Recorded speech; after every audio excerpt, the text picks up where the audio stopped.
Coach, who this year has everything steered in the right direction. This Indy 11 side has allowed just 10 goals this year. It's been remarkable. And Dale, it's going to be a very difficult task today for Hartford. If you want to open up your stadium, make an impression, win this game, that is one heck of an impression. And I think you said open up, and that's going to be the difficult part for them. In order to win games and to help excite the crowd, you want to score goals. But once Hartford opens up too much, they're going to leave themselves vulnerable to Indy and their ball possession and on the break. How about this?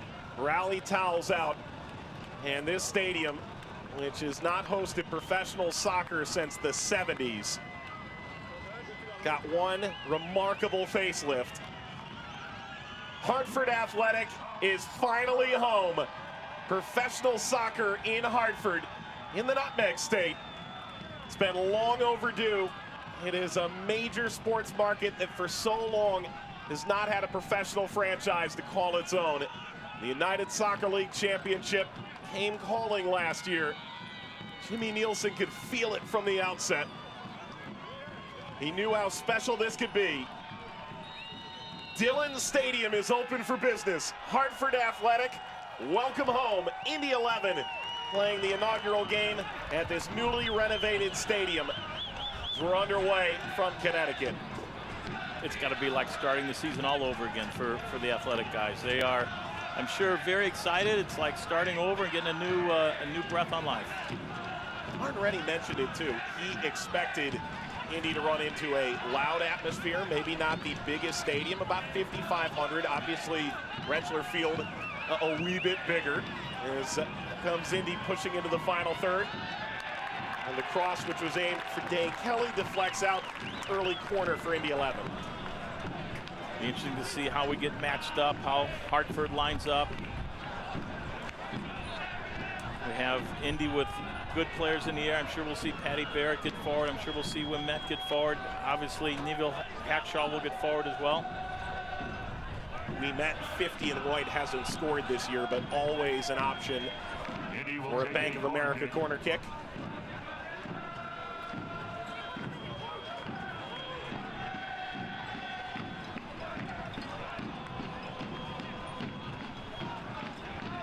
Service is knotted down and just wide in the end. Little push in the back there against Indy on DeVitt. Let's take a look at tonight's injury report. It's brought to you by Trantolo and Trantolo. Starikov was questionable, not in the starting 11. Dalgard and Gentile have been missing for a while, but will return. Tyler David has dealt with an injury that should see him out for the foreseeable future, and then some.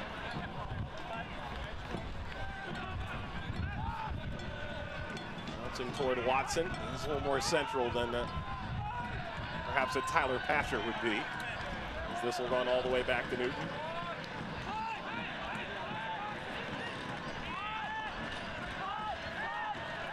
Off to Patty Barrett, one of the FC Cincinnati players, along with Walker, Newton. The move over when FC Cincinnati made the move to MLS. Charging out of midfield, that takes a wicked deflection. Ryan Williams broke up play. Looks as if Indy 11's in a 3-4-3. As we see Watson and Eni Volson underneath, Dane Kelly up top. And they're building with their traditional three out of the back.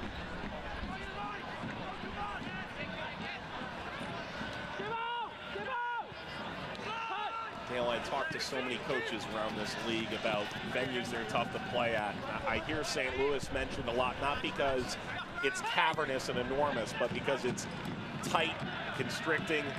Players look around. Dane Kelly played through. Kelly on the first time went through the legs of Due and gets out for a corner.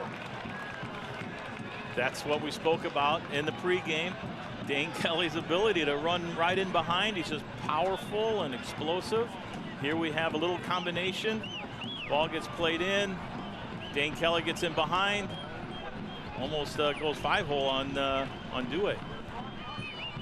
If you're Due and you've got a goalkeeper, an all-star goalkeeper as your head coach, there's got to be some head scratching right now. That's right. But a tough to deal with. You have the whole goal to shoot at. and a goal scorer there to hit it. Second to Indy 11 corner. Over Hackshaw. And head straight down. Indy Voltson on the first time. So well over the crossbar. Corner kicks are going to be tough to deal with for Hartford. They doesn't seem they can get matched up properly. That's 2 corner kicks. Two balls that were first onto by Indy 11.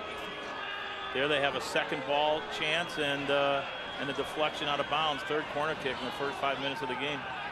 And it's the impressive Iose who moves over. He was an ASL Golden Ball nominee. He was with New York Cosmos. Iose this time not off the foot of Hackshaw. How quickly can Hartford get the other way? Is this a transitional game for Hartford in nature? I don't think so. I think at first they're going to have to get onto the ball. You know, Indy is good in transition. The back 3 are solid. The 2 center midfield players, Tyler Gibson and Kenny Walker, are good in transition, and they're also good individual defenders to stop the break.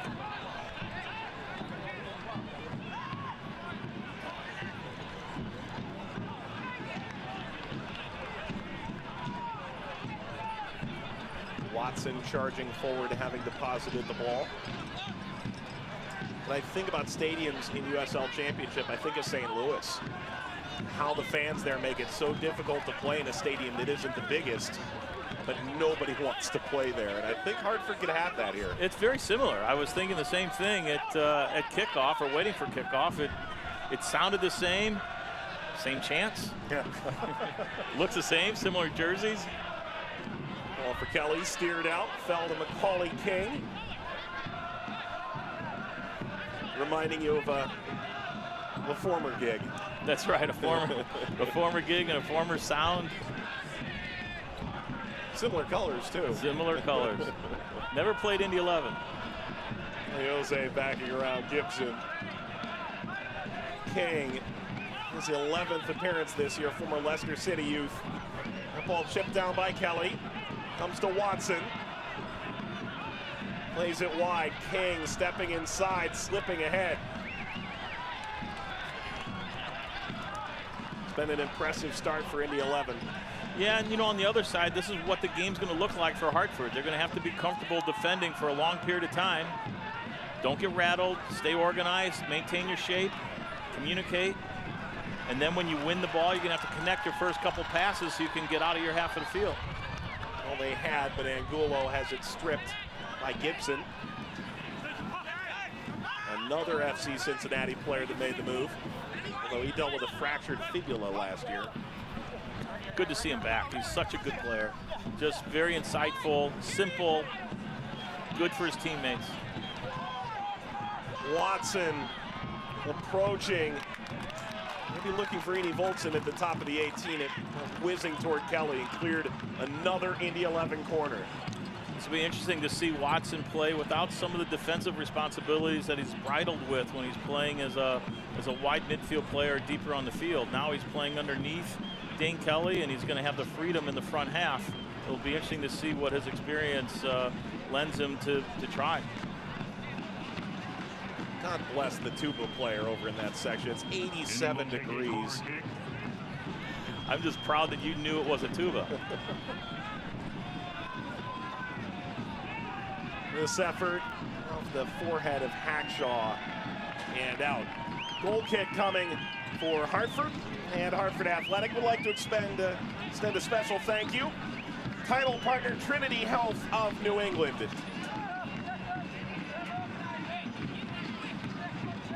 Taking part in this expansion season for Hartford Athletic that's seen the average attendance actually bigger than the capacity of the stadium they're playing in tonight.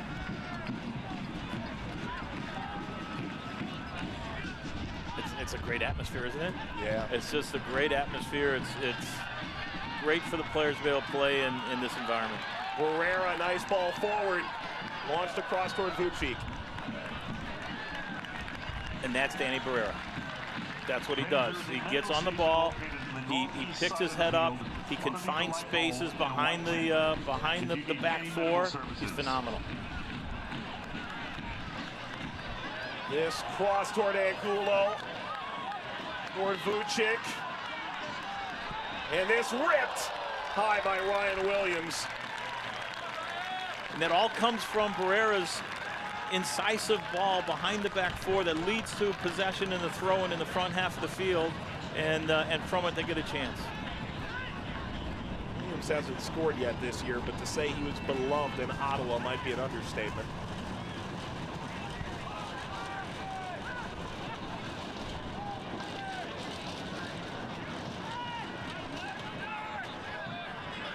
A little stretch there from Hartford. I don't know that you want to be stretched that far from your two center backs to your first line of pressure.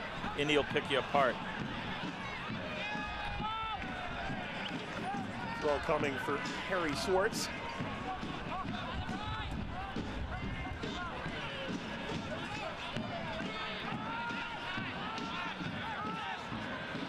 Barrett, simple touch.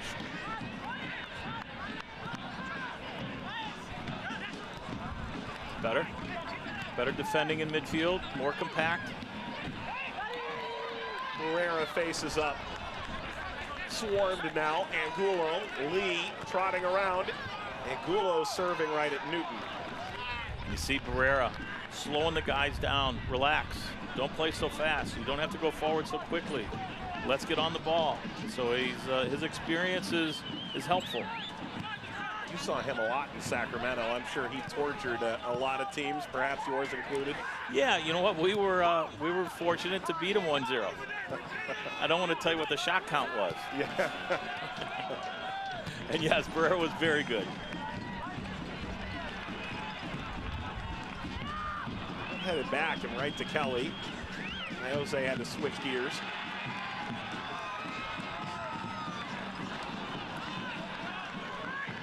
If you're without Tyler Pasher, the arithmetic is different, but Iose up that wing is so aggressive. You miss him, but it's less than maybe another team would. Yeah, what Tyler Pasher has given the team is this explosiveness and this like he gets on to 50-50 balls. He picks up loose balls and turns loose balls around the 18 into chances because of how quickly he gets at you. Yeah, he turned it into 5 goals in June. That's second most in the championship behind only Solomon Asante, who's most everybody's pick for MVP right now.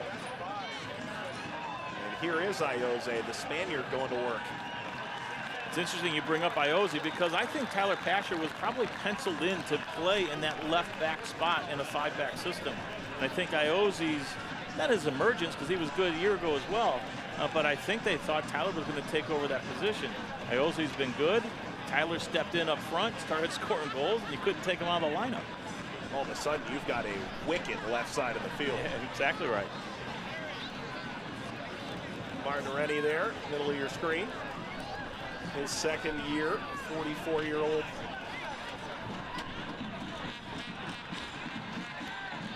Martin's one of the best. It's not a coincidence that the team is on the roll that they're on. He's quite good. I thought you were going to say it wasn't a coincidence he was such a good salesman in a previous life, because he really does sell what they're doing quite well, which is good when the product is as advertised. Well, and you have to sell the players on your system and your philosophy, and he does that extraordinarily well. This will be a free kick for Indy 11.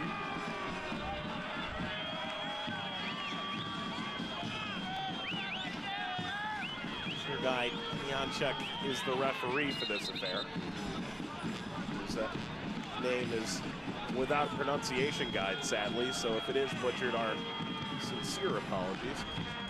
Hopefully we don't need to say it often.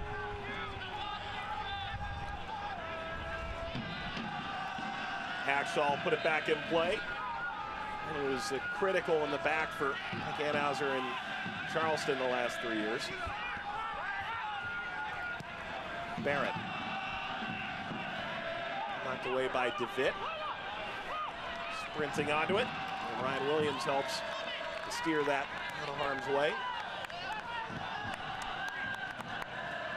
Don't want to jink Harry Schwartz, but he's dropped back into a right back spot, and so far he's been okay.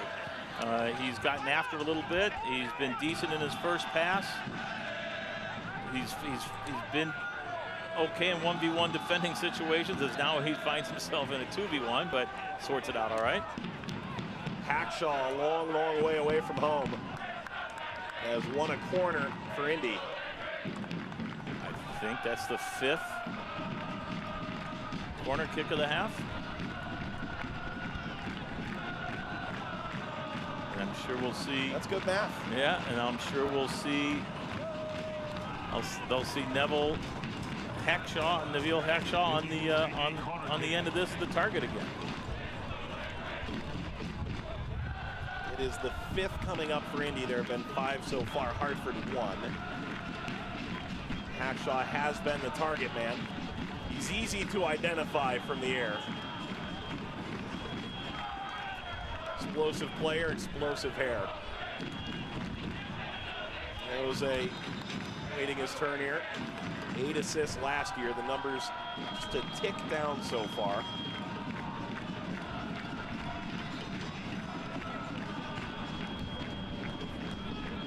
A lot of movement in the area. Good win. Get away from Patty Barrett. Jorgensen with a big win there in the header inside the 6. Hackshaw on the second ball, sliding down. Maybe Hartford can get out in transition here.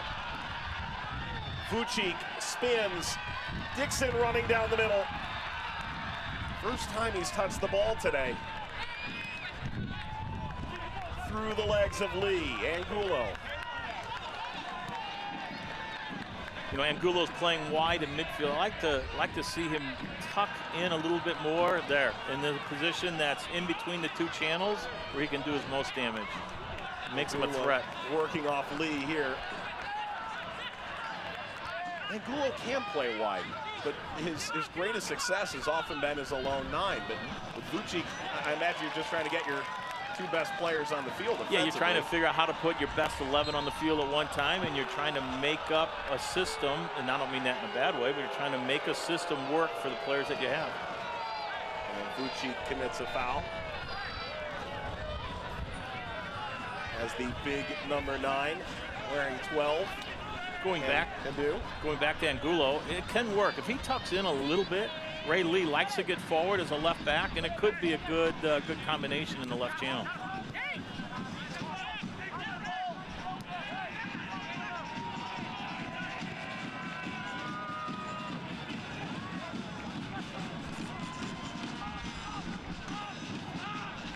Now just settle in and defend.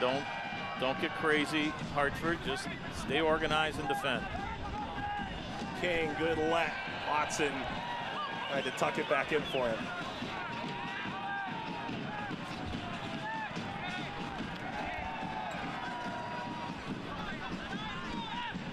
Leading ball, Williams.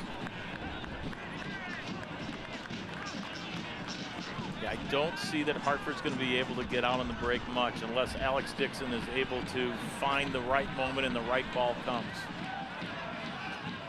Otherwise, I think this is the way they're going to have to play.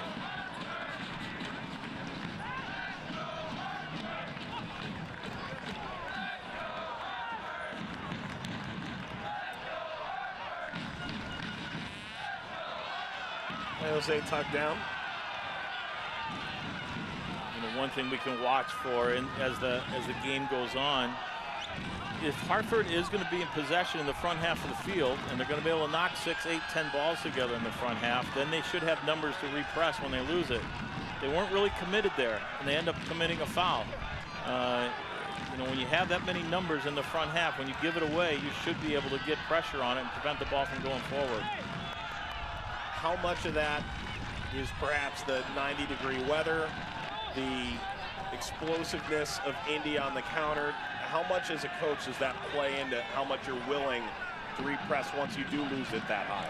I think that based on the fact that guys didn't drop and get organized in a way that was looked like it was something systematic or purposeful, I think that it was guys just switching off and not switching on in the transition moment.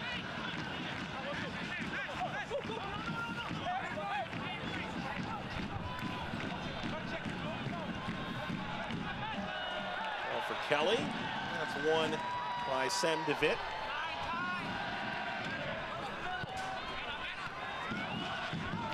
What a ball by Kenny Walker. A head pass. It was almost impossible to deal with, and he cleaned it up. Not Kenny Walker's first rodeo. No, not the first time he had to clean up a bad ball.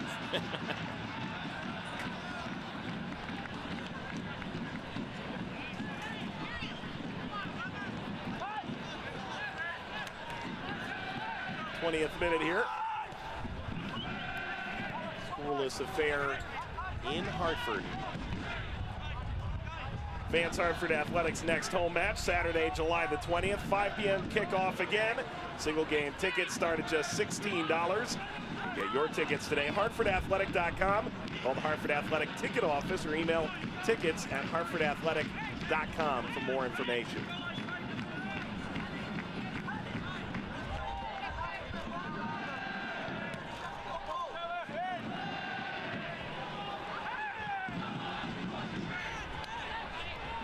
Contact there. In the end, it'll stay with Hartford.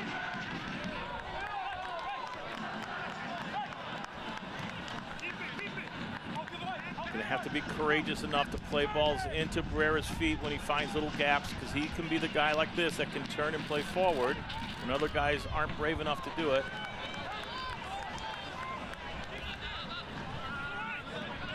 Especially when Hartford's trying to break down the most prolific defense in the league statistically. You're right. You're going to have to, in that moment when you can get it forward, you're going to have to play it. Otherwise, you're not going to get in. This slipped ahead. Barrera looking for the cutback ball. Instead, will accept the corner for his hard work. It's a good build-up. Good play from Hartford to earn a restart.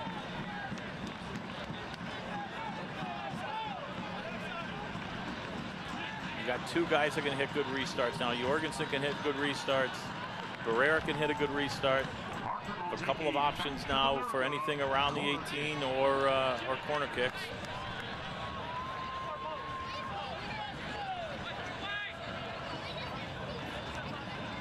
Driven ball, Vucic deflects around. There's an appeal there for a handball. It is out for a goal kick. If anything, that got Vucic's arm.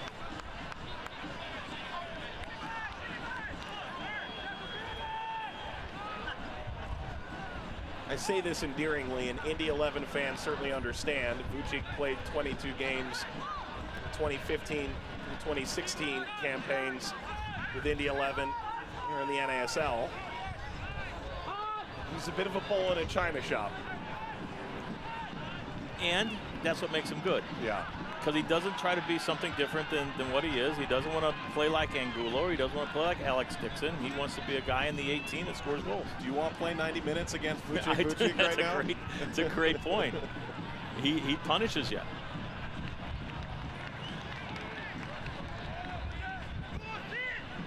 Vucic this year trying to find that goal scoring format in Oklahoma City under Jimmy Nielsen. Only 2 assists this year, but a guy out of the Fire Academy in Chicago.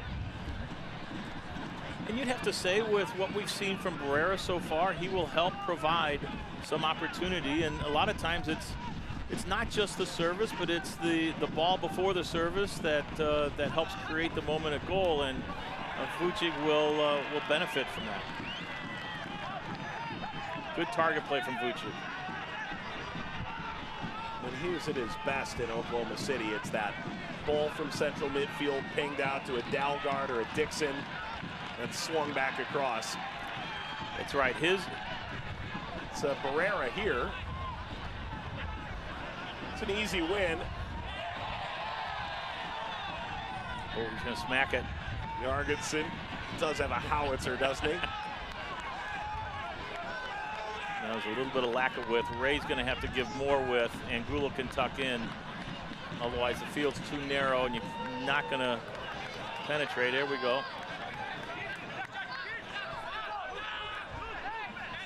Nice spell of passing here. Where's Schwartz at?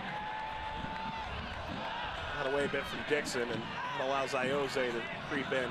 What a battle that is over there. Iose and Dixon matched up head to head. That's a great battle for us to watch this season.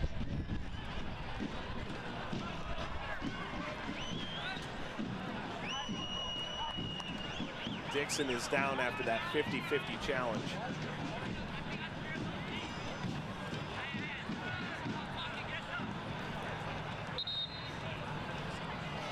He's dealt with injuries this year. Algard has. Gentile is out with that concussion right now. It's just a team that does not have the depth to deal with it right now. I hope they're not looking at his hamstring. I don't think they are. Just looked like there's the collision. The two guys went down. Iozzi and he went down together. Maybe just a Charlie horse. Maybe took a cleat to the outside of his quad. Hope he's not on the Trantolo and Trantolo injury report next week. There is a hydration break in this first half due to the 90-degree temperatures, and they're announcing over the sound system, which will be improved in coming weeks. It's one of the final pieces being added to this stadium that just recently got cleared. They were working through the night to have this place ready, telling fans to make sure they're staying hydrated and letting them know that if they need medical assistance, we can keep an eye out for one another, alert the right people. This is not scarf weather, but it's going to be interesting to see how this field plays, or how the heat affects this field.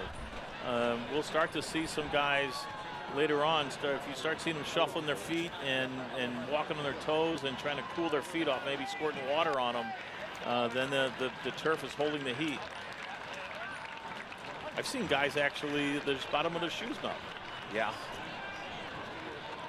I don't know if it worked, but back in college on a turf field, there were some players on the team over at Fordham that put tin foil in the base of their shoes, trying to reflect the heat back. I think that was an old wives' tale.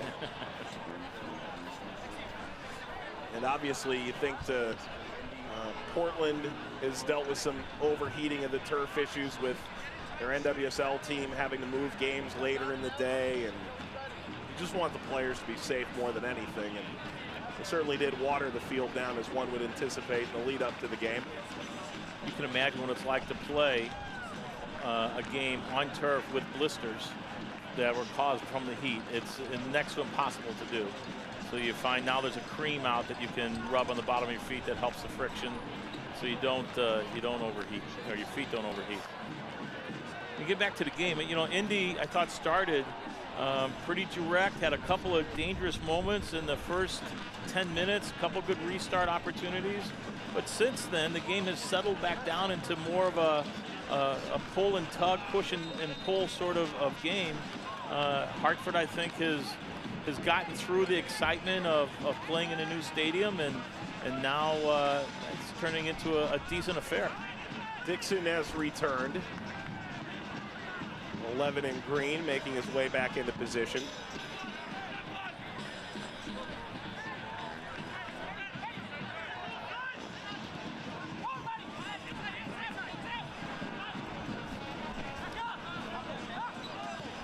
King. Williams. So we just saw a ball from Kenny Walker get played off the shoulder of the two central midfield players from Matt Watson that popped in between the lines. If Indy Volson and Watson find that gap just off the shoulder of the two center mids, it's going to be a long night for Hartford. Ball bounces down, and this goes hammering off the head of Rasmussen. Indy Volson sending a rocket. Rasmussen isn't used to seeing that at that part of the field. Maybe on the other end, he's trying to dodge it, but he's playing in the back now, so. You and I were so interested to see how he'd do. He hasn't really been tested. No, he's done okay. I mean, you know, he's organizing, he's communicating, he's taking a leadership role there, so he's obviously has insight. And look, Jimmy wouldn't put him in a position like that if he wasn't prepared to step in and perform. Actually played with Danny Koenig in Denmark before making the move over to the United States. Koenig, a great scorer the past few years in Oklahoma City, and this ball struck by Indy Volson. That'll run simply to Due, also at FC Cincinnati.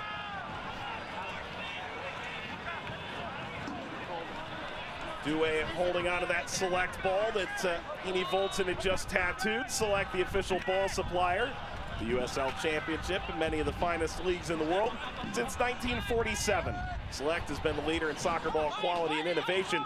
The latest Select products and special offers. Visit SelectSportAmerica.com.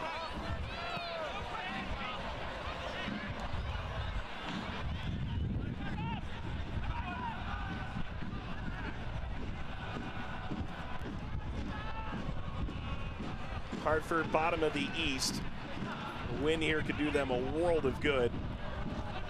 They started 8 straight on the road. It was the longest season-opening road trip in league history. They were waiting for this to get ready.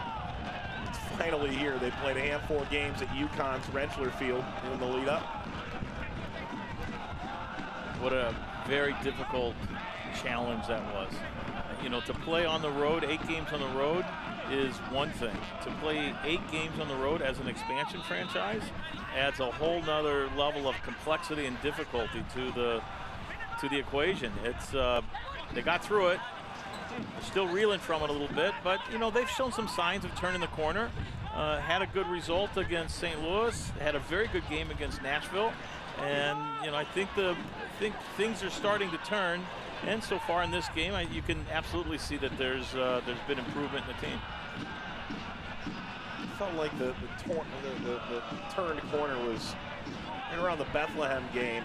They thought they were going in the right direction, and the wheels fell off in that one. But they led against Nashville and ended up letting that lead slip away in the second half. And they weren't bad against Memphis. And I know 4-1 is you know, doesn't show that they were competitive, but it was 2-1 leading up to the last 10 minutes of the game, and you know, they ended up giving up 2 late goals. And look, Elliot Collier scores 3 goals in the game and becomes the player of the week. So they're turning the corner. They had a bump against Bethlehem Steel, but I think they're showing signs of coming together. Elliot Collier, player Indy 11 fans know well from year past. It is a free kick for Indy.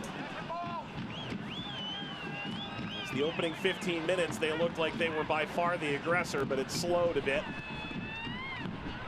Crack toward Hackshaw, lifting up, and Dewey launches up over top of Dane Kelly.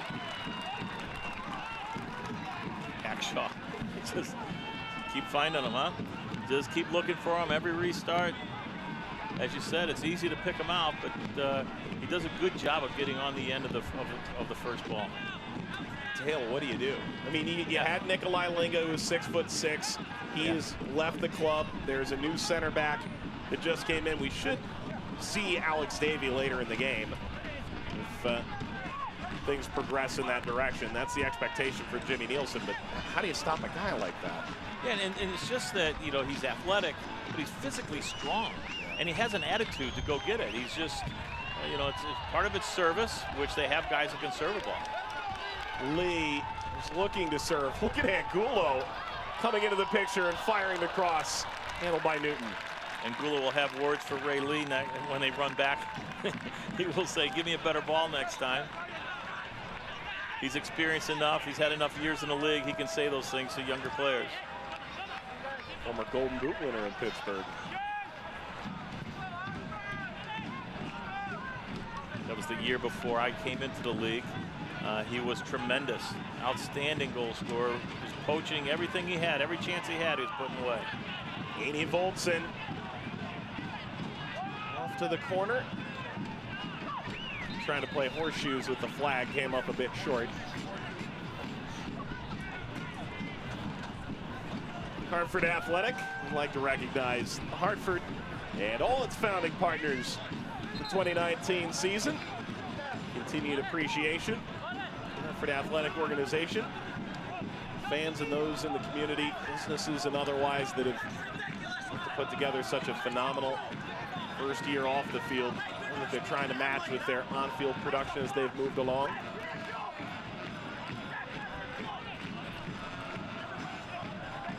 Kyle Karinga not available due to yellow card accumulation, but he said in the Current this week Yeah, it's been a tough season, but these fans, they keep cheering us on, and they do feel that love being reciprocated, but so far the results just haven't been nearly enough. And they're still going strong now. Got a great contingent of supporters.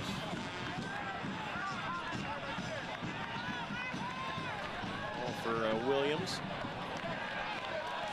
Angulo getting a little dust on his boots. And drives this across. Got by Newton, and if Barrera could get that to stick, that net was empty. Angulo says, you want me to come out wide and provide service? I'll come out wide and provide service. Good changing ball from Williams to Angulo. Ray Lee gets around him to set up a 2v1, and a tremendous service. As Vucic can get a little bit higher, another step, he can make an effort for that, and you may have a goal. That's who Angulo was picking out. Angulo, not a bad assist man when that's where he puts his head to. He talked about that golden boot. It's interesting because he was actually level on goals with Don Dwyer, but it was assist that separated. He's just a tremendously insightful player. Like in that moment there in the service, he could see if he could bend it around a player, he could get it into Wojcik's path. It was just a matter if he could get the pace right. Just off a little bit. There have been more impressive moments coming from Hartford. To be fair, you think about their struggles early. Indy last year didn't know what league they were going to be in. That makes it real tough to recruit players. The first 10 games, they only had 9 goals. They were trying to put it all together. They averaged a goal and a half. After that, over the course of the rest of the season, made the playoffs, and this year they have hit the ground running. They also made some big-ticket acquisitions, knowing that they had a league, and Brickyard Battalion has responded in kind. Doesn't hurt that they found some FC Cincinnati guys. Dane Kelly they find. Tomasini Volson they find. Coming out of Orange County, having scored, what, 20 goals last year? Yeah.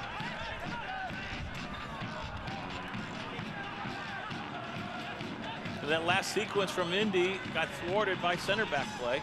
So kudos to Rasmussen and DeVitt. They're holding their own in the center of the back. Comes off the face of Jorgensen. Carry him out to Ioze. Lee. Second effort a little more convincing. That's got to be a defender's worst nightmare. That's just hanging up there. And Dane Kelly's 10 feet away. Yeah. And you're backing up, and you don't know where the wide guy is off your shoulder, if he's going to hit you from behind or not. Watson was looking to have that come to his foot on the second effort. That's well won by Ouimet. And Wojcik's got to get in and get a foot there. He's got to help his team out that's been defending for a little bit.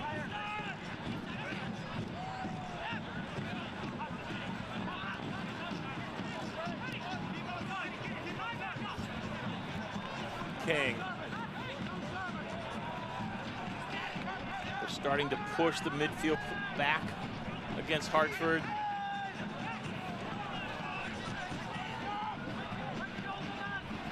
The Jorgensen and Williams can't get high enough to get any pressure on the ball.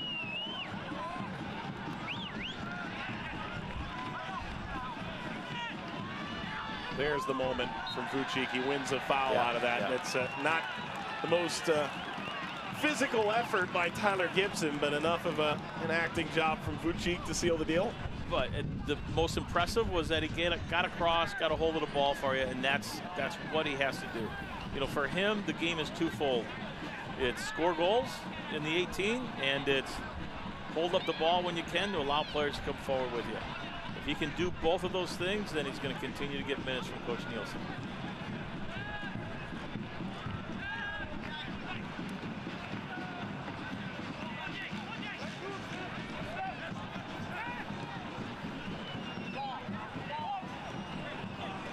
Yeah, this could be. So Hartford has possession in the front half of the field. 3 passes later, it's back to the goalkeeper. They go backwards 80 yards to play a ball forward at to the midfield line, and then they find themselves defending the break. Now they're going to have to defend a restart. Vucic riding down Matt Watson,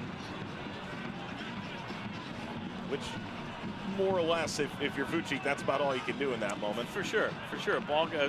A direct ball gets played into the target. It's a straight pass in. It's the most easily intercepted by a defender. And when they win that, they go straight to goal. It's a dangerous pass to make. You mentioned guys who can do restarts for Hartford. Indy's got one of the best in this country at any level. Iose really is spectacular. Gonna spend time in La Liga in Spain. Iose punched away. They did enough. And an injured player down. I think that was through the punch of Due. It may be friendly fire. And with a potential head injury, no expense spared to get somebody over there. We may see Alex Davies before we thought. You certainly don't want injuries. You certainly don't want a head injury. And where Hartford is right now, you can't have a center back. You can't have Sam DeVitt go down. There were 3 on the Trantolo and Trantolo injury report in the lead up to this game. Dixon went down with a knock about 15 minutes ago, came back in. It was a convenient time for the mandated hydration break due to the heat today. So take another look at how Sam DeVitt picked up the knock here in the middle of your screen. Yeah, Dewey comes off, catches him in the side of the head. Looks a little bit alert now. Looks okay. It's a very difficult spot as a coach. It's one of the most difficult spots as a coach you can be in. When you have a head injury and you're looking to get the player back into the game, and yet you don't know if he's cleared, although in this one I think he's fine. Now let's say it is a little more questionable, and obviously a lot of people thought back to some incidents in the European, the latter stages of Champions League, right? But in the USL Championship, and Jake Edwards, the president of USL, which includes League One and League Two, have talked about maybe expediting what has been a worldwide conversation about how to handle concussions, possibly having a temporary substitute. DeVitt and Nielsen share a hug and a smile as well, so it appears DeVitt is okay.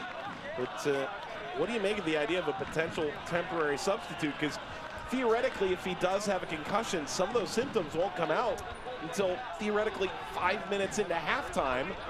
So you either play down a man, or it's difficult, Dale. I agree. I think a temporary substitute.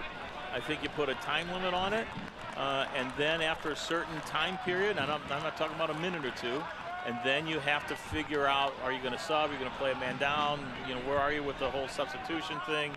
I think you have to do it. Otherwise, as a coach, and your job's on the line, you're trying to figure out how to get somebody back into the game that's not ready to go back into the game. There are ways that we can come up with that can make it work and can make it fair, and we have to figure out, but we can, how to eliminate people from trying to take advantage of the rule and use it to their advantage rather than for what the rule is meant for.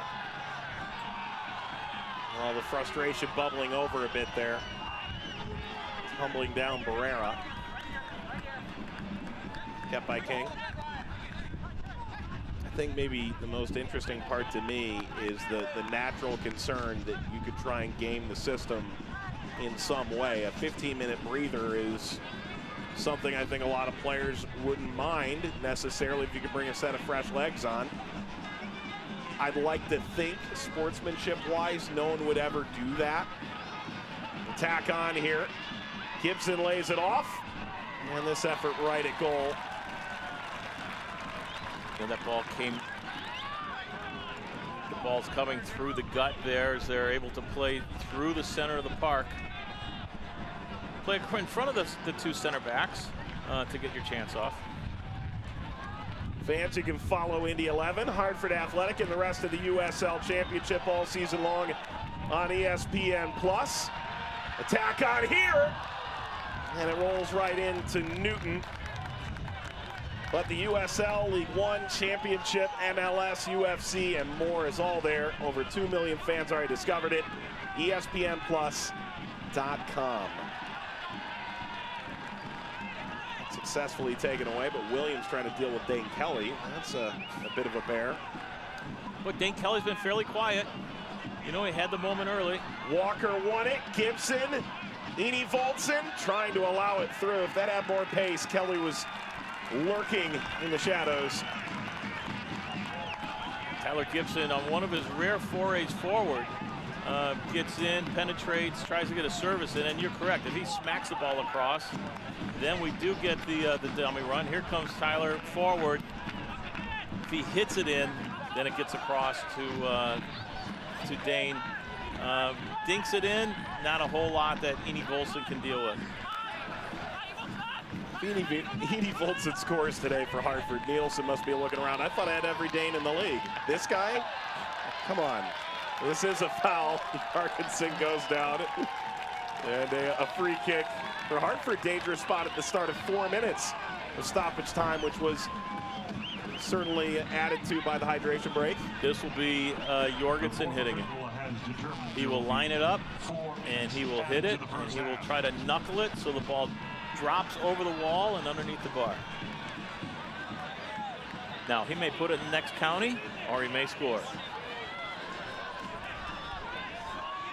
Out of a great academy in Denmark. What can Jorgensen do here?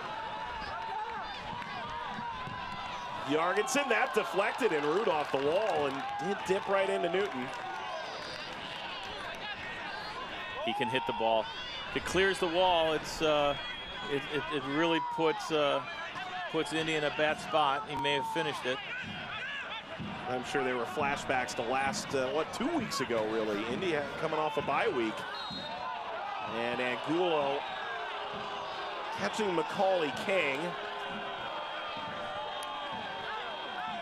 Yeah, maybe in the tackle, keeping his balance. His hand may have got up and clipped him in the side of the face.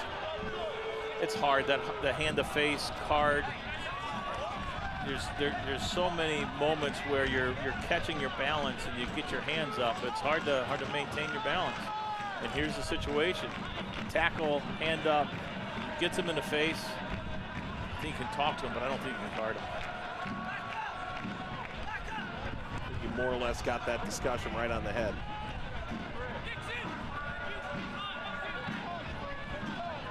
Go back a second. Indy had a lead against Louisville. Ended up conceding on a Paulo Piccolo free kick. It was certainly a gut punch. A little closer than what Jorgensen was trying to hit that one from. True enough.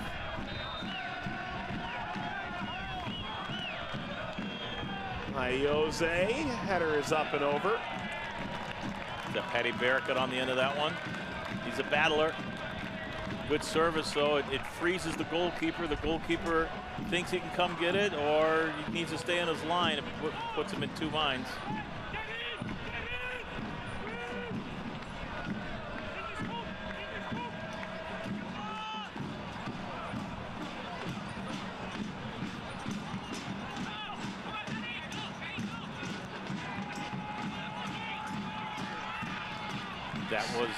That was a near moment. But DeVitt won it. Crowd appreciates. The hold-up play is on point. The attack is on through Lee.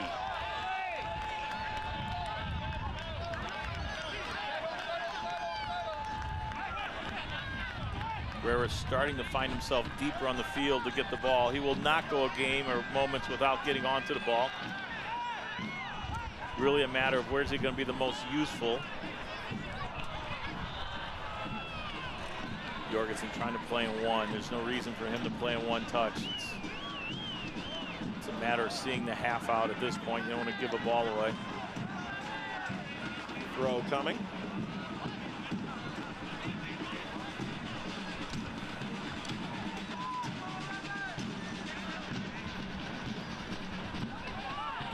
Sprayed forward.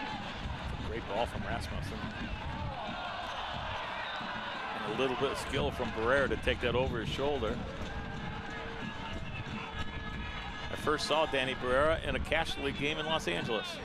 Yeah? Yeah, in a men's league game. It was quite an affair. So that's like when he was with Cal FC? No, it was just local men's teams that they bring guys in to play, and it was in the off season, and Danny was playing, and he was quite good. And I'll tell you, he wasn't the best player in the field. But I won't tell you who else was out there. All right. Angulo and Hartford are held scoreless by the league's best defense and a Golden Glove wearing goalkeeper in Evan Newton, one of the league's all-time greats, and a former Jimmy Nielsen charge. These fans waiting for their chance to explode for the first time at Dillon Stadium since the 70s. And it's off to the locker room where hopefully it is a few degrees cooler. This was the scene right before kickoff. Maybe they're just trying to wave a little air around and try and cool things off. Hartford and Indy scoreless at the break. Highlight stats, a look around the league, all coming up after this.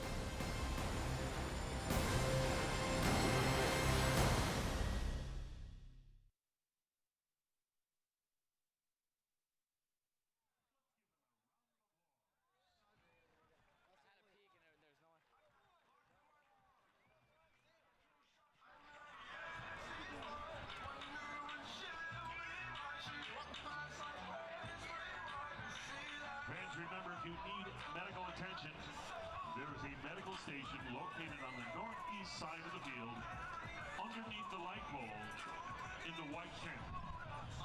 That's the northeast side of the field, underneath the light pole, in the white tent.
Wait a minute, that's not Hartford and Indy. Who are these people? They're imposters on the field at Dillon Stadium. Dillon Stadium will actually be playing host to far more than just Hartford athletic games. A lot of community events will be here. The Rolling Stones, the Grateful Dead, the Doors, the Grateful Dead again, Kiss, all concerts that Dale and I would both go to if they happen again tomorrow, have been at this venue. As Dillon Stadium opening its doors finally. Plenty of history. For some, relatively ancient. Opened in 1935. It was Municipal Stadium, renamed in '56. And of course, those great NASL teams. Pele played here. I mean, Dale, this is a bastion of history. It is, and you know, when we got to see players like that and teams like that in the old NASL days, it was very, very special, and the stadium hosted those teams. It's amazing. Yeah, I spoke to Janusz Mihalik, a former men's national team player, has very fond memories of this stadium from growing up in the area. And Dillon Stadium is open for business again. And there are the patrons, as they're called in some places. Scoreless at halftime, still waiting for its re-inaugural goal. But first, how about we tell you about Cleat Week? Yes, Cleat Week and Wednesday Night Soccer Week 18's very best, all coming up right here as Hartford and Indy are at the halftime break.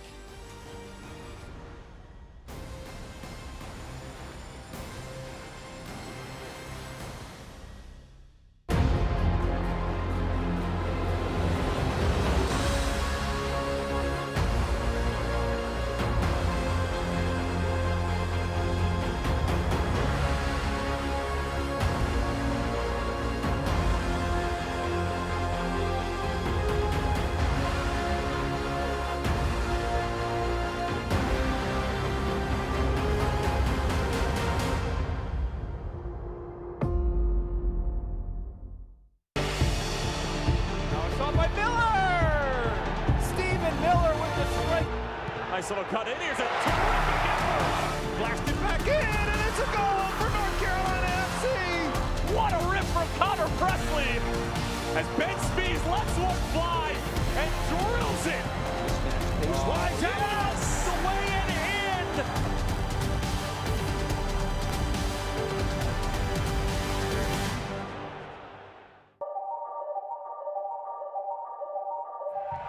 The boys in purple have dominated. Ownby charging on, curling to cross. That's excellent from Hartford. His first goal in Louisville Collins. What a finish for Louisville. They lead.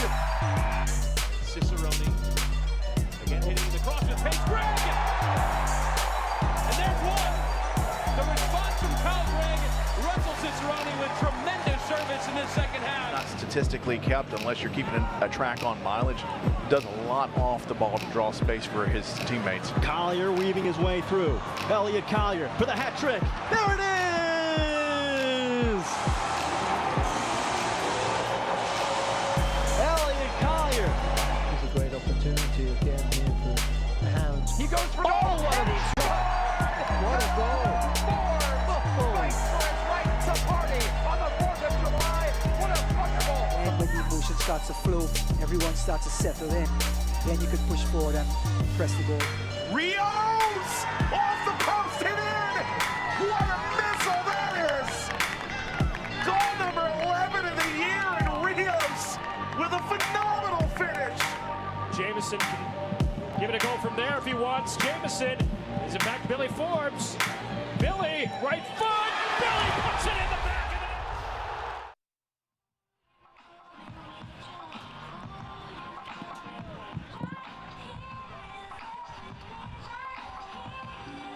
Hartford Athletic Soccer, Indy 11 and Hartford meeting at newly renovated Dillon Stadium.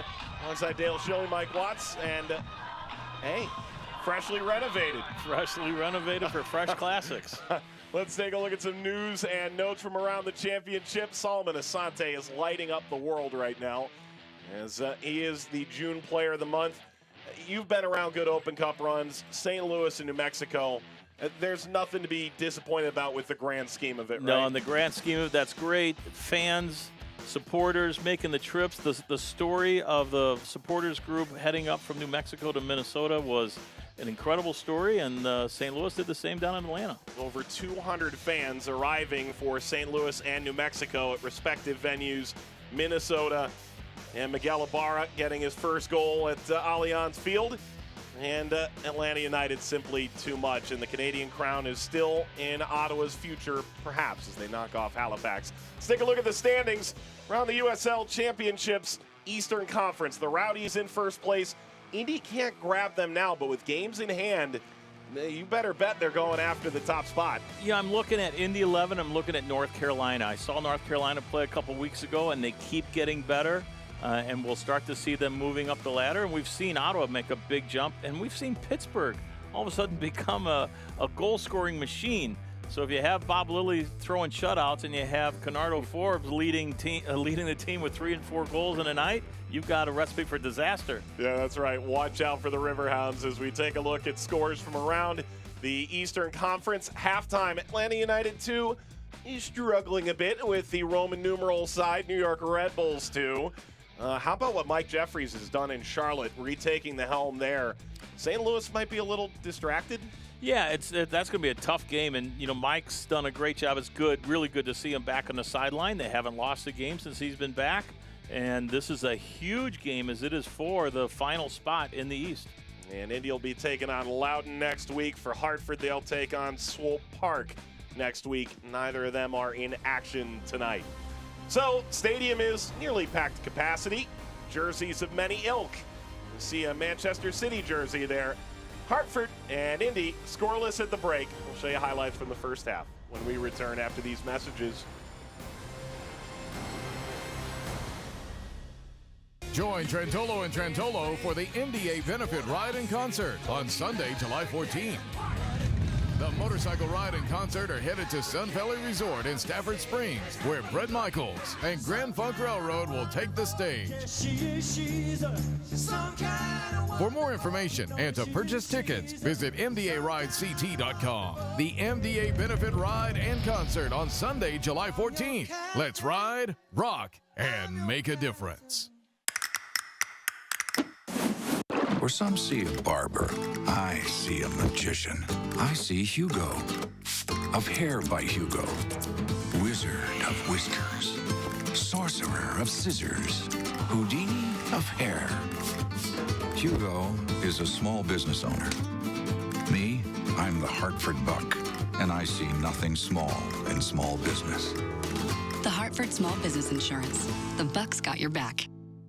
Nick, you need a decision. These days, we all feel a little anxious sometimes.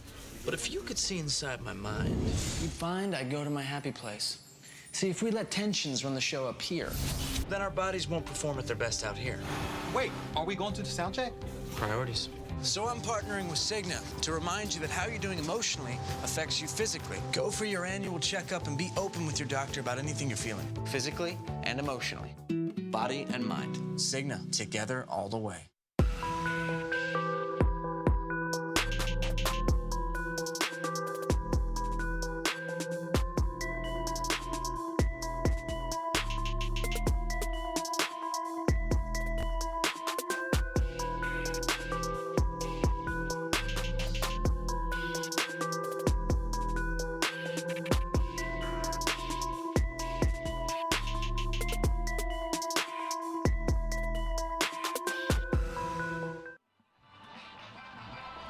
Welcome back. 10 unbeaten for Indy 11. Trying to make it that number 11, but right now scoreless at the break. Hartford reopening Dillon Stadium, and fresh classics right now overloaded with fans making their way over.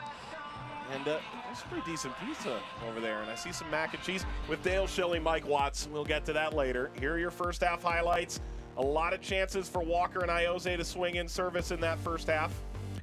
Yeah, just restarts, I think, in general were a problem for Hartford, and then an opportunity for Indy. And here we put Dane Kelly in, almost goes 5-hole on Dewey. That was really the only time we saw Dane Kelly get his shoulders faced up and run at the goal.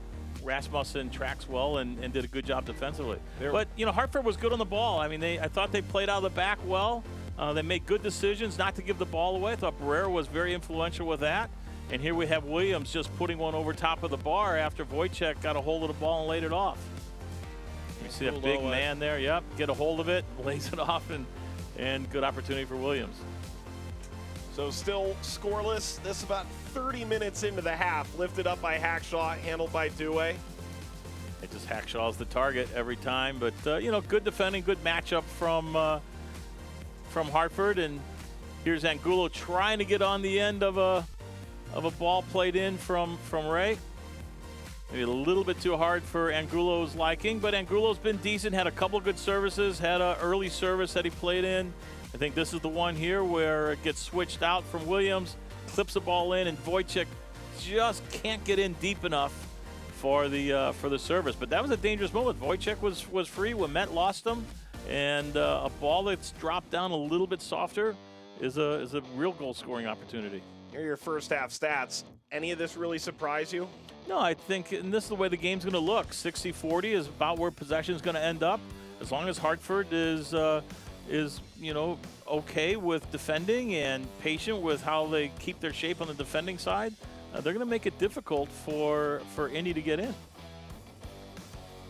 There was some news that came up last week, and it's news we'd like to tell you about. We'd like to congratulate Vice President of Broadcasting for the United Soccer League, Brad Baker, the entire Baker family. The birth of Noah Madison Baker, born Tuesday night, July the 9th.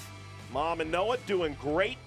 We're excited for the league's newest fan. It's rumored that he's looking for an expansion franchise, so one of the 7 might gain a new fan here. Whoever sends a scarf first, I think, is the winner of that one.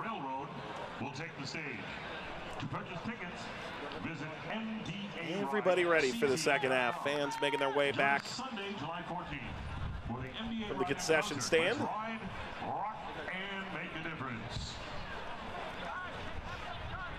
Indy may be kicking themselves for not finishing a couple of those chances. You're not going to be afforded a good number of chances in this league, regardless of who you're playing, and they missed 2 or 3 golden opportunities early. And now they're going to have to figure out how to create those moments again against an inspired Hartford team.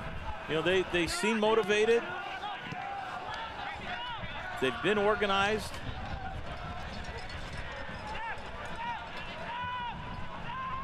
Lee bouncing in. Barrett back to Newton. Had some really good years in Sacramento and with Jimmy Nielsen in Oklahoma City. Just before Cody Lorendi took the reins there and has large part held that role ever since. After a ACL injury, he's back in the saddle. Vucic. Barrera running through. Hackshaw trying to cover ground. Barrera steps in front. Hackshaw will really get that off Barrera. It's a goal kick. If that's the case, Hackshaw did a tremendous job. You saw Barrera's albatross. He's not the paciest. He's going to get on the ball. He wants it at his feet. But a good opportunity. Williams with a nice little ball in. It's the first time we saw Williams really play forward into Wojciech's feet.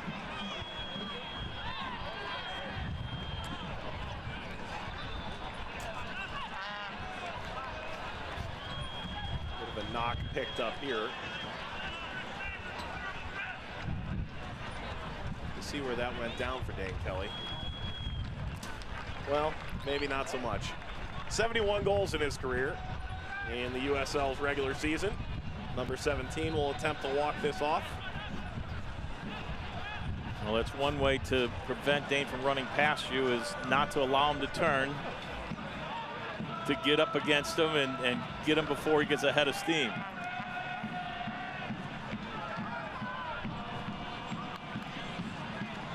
I think he's going to be on the injury report.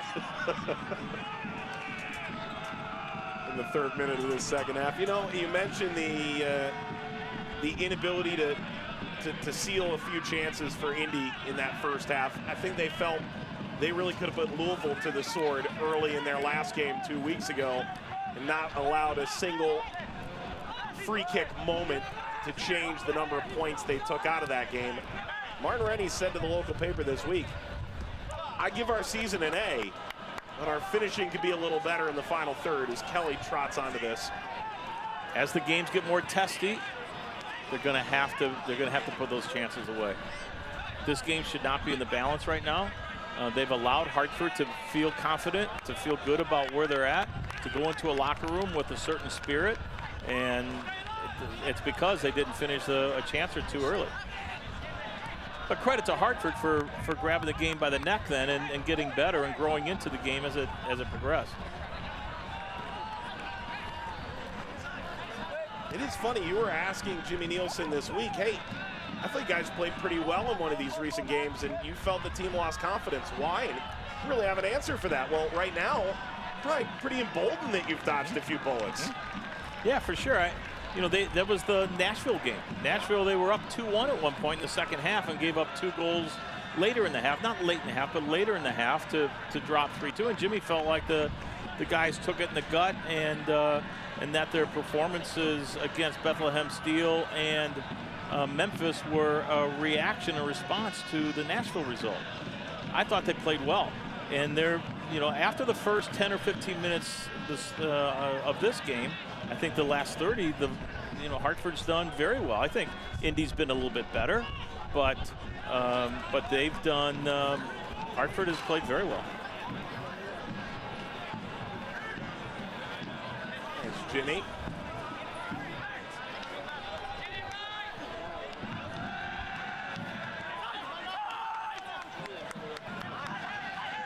Jose getting out of a little bit of trouble and a knock along the way. Free kick. Jose's been very good. He's been on the ball a lot. He's been very influential with how the game's been played. Tyler Gibson as well. Had quite a few touches.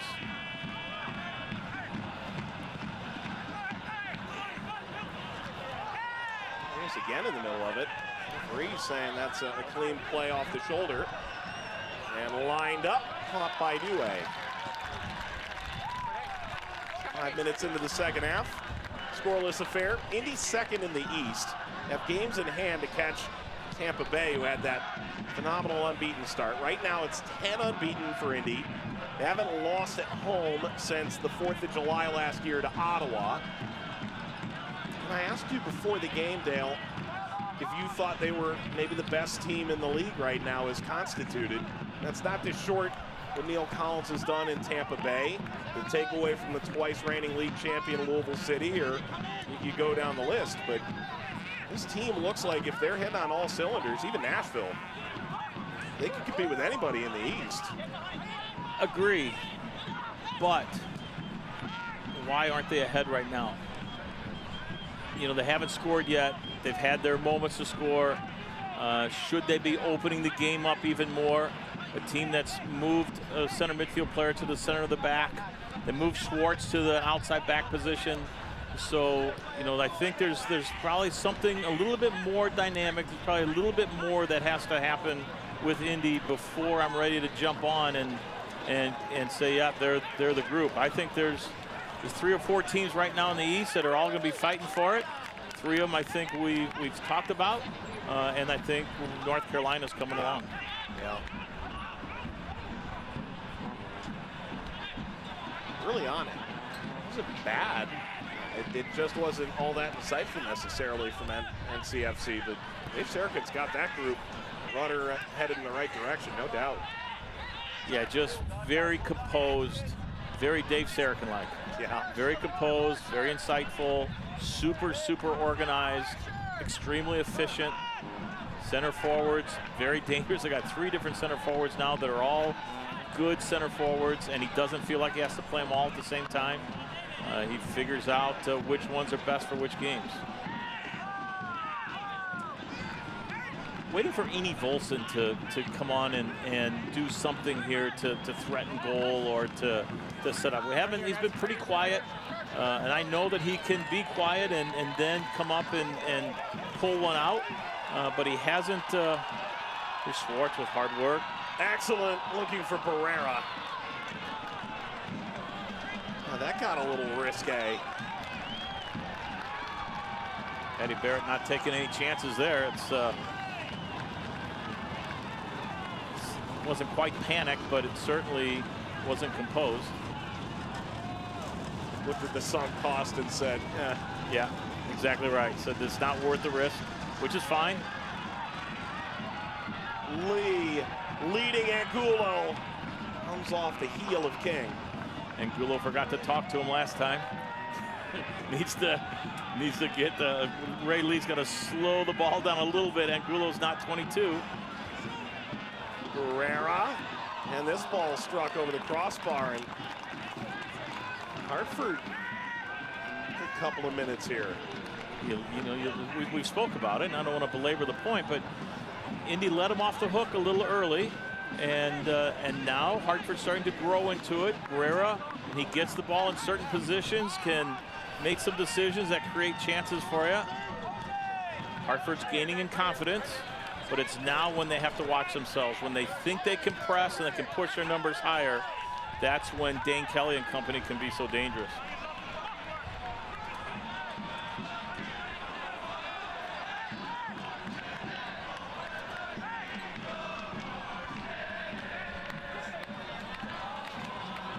I've seen DeVitt play the last couple games where it felt like he was trying to do a little bit too much, that he was trying to be more than just a center back.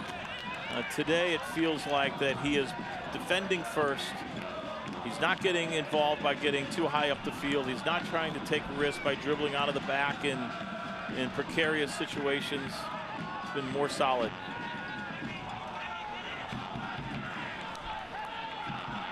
Jorgensen.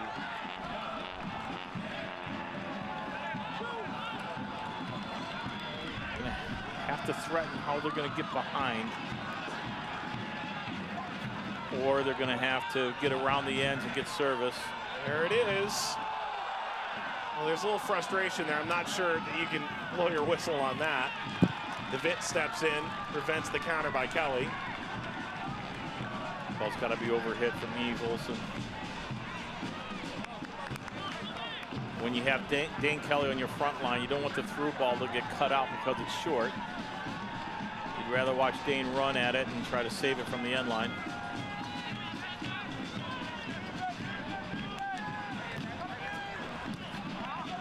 Good pressure from Dane Kelly on the defending side.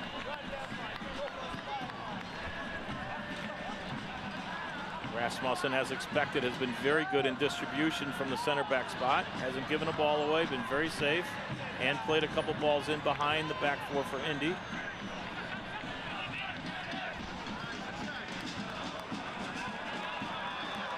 Ball played through. Chance for Dixon! Strikes the crossbar.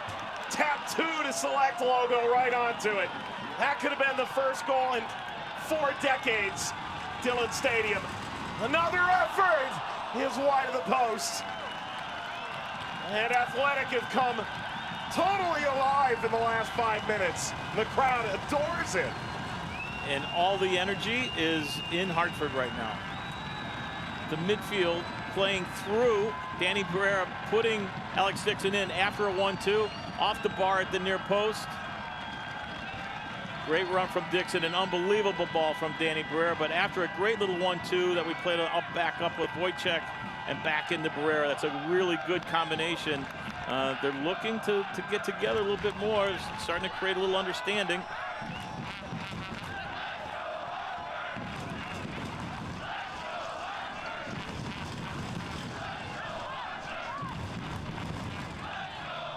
Already thought maybe Hartford would be galvanized. Right now their fans certainly are.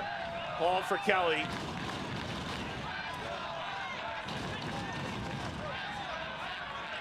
But as Hartford gets more on the ball and as Hartford's able to play in the front half of the field more, Dane Kelly becomes more dangerous. Your rest defending, how you defend behind the ball becomes more important.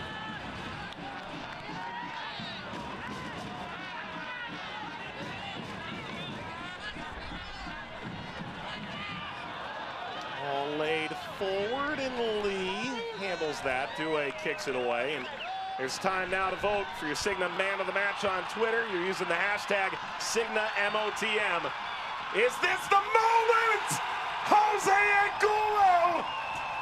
Dillon Stadium alive again! Athletic lead!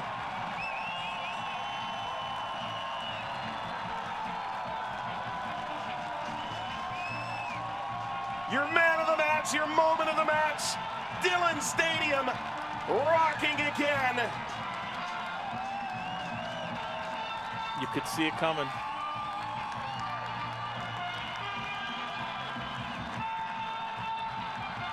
And what a better guy to get it. Great little combination play. Barrera gets on the end of it, slips Angulo, and he is not going to miss that chance. Angulo scores goals like that in his sleep. He hits them all the time. He runs at players. He puts it on his left foot, and he slots it. What is that, 51? 51. 51. And what a great time to get it in front of the home fans in the new stadium. You could feel it coming. It was a matter of time. 3-4 chances over the last 5 or 10 minutes. And Danny Barrera made an impact on the game. Great little ball, had a great ball in for Alex Dixon for the ball off the crossbar. Now he slips Angulo in. Now, how are you going to deal with the success? Ilya Illich has not played in a very long time. First appearance since the opener in March. And a man who had double-digit goals and assists returns for Indy 11, replacing Matt Watson. Good to see Illich play. Let's see what he's got. He's a good sharer of the ball. He's a good teammate in that he sets people up for goals. It'll be interesting to see how he fits in with his layoff. But the qualities that we've seen from him in the past, we'll need to see from, or Indy will need to see from him in order to pull a goal back. That is just the 11th goal allowed by Indy 11 this year. Kenny Walker steps it aside. Illich was actually a trialist for Louisville City, and he watched as player after player stepped in front of him year after year, and last year exploded onto the scene after James O'Connor spent 3 seasons telling me, no, we really think this kid's good. We think he's going to have his moment. It came. He's a soccer player. He's a baller. He's not overly athletic. He's just really good feet, really good insight, and like I said, a very good teammate in that he sets people up. Well, a free kick for Indy 11 to try and jump back into this thing. They conceded less than 3 minutes ago. And that'll leap out. Goal kick for Douay. With a quick moment, I do want to congratulate JP Delacamera and Shep Messing. They ran the Connecticut Fusion this year, a women's team in the United Women's Soccer League, and they went to the playoffs. They fell to the Lancaster Inferno, but congratulations to them on a wonderful first year. JP and Shep both are legends, both in the broadcast realm and in the playing realm in Shep's case. And both have given so much to the state of Connecticut over the years. So congratulations to them. And worth noting, Quinn Chopra actually reported the NWSL and Indy 11 might be a perfect fit down the line, which would be pretty special too. Well, Frioze's cut out. There's Illich. Good defending from Schwartz on the header. That's a difficult ball to deal with. The big diagonal over your head as an outside back.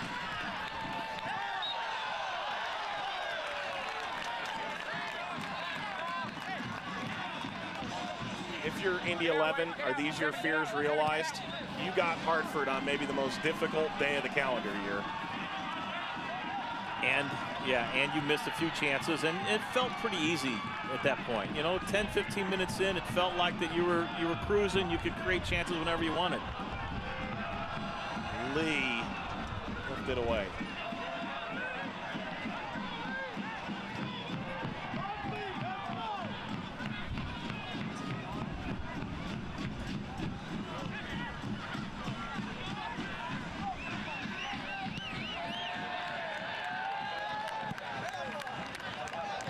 From Kelly. Indy just can't find the attacking rhythm right now.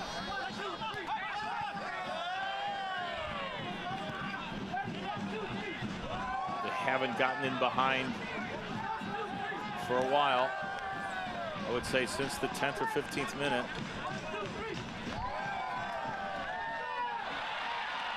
Almost Ina Volson can't find the ball. At 3, slinking back into position, it's Angulo. Lost it between his feet, a little air out of the crowd. Walker stepped in. The last time this Indy 11 side conceded first was against Loudoun in the middle of June. They ended up coming back to win that game.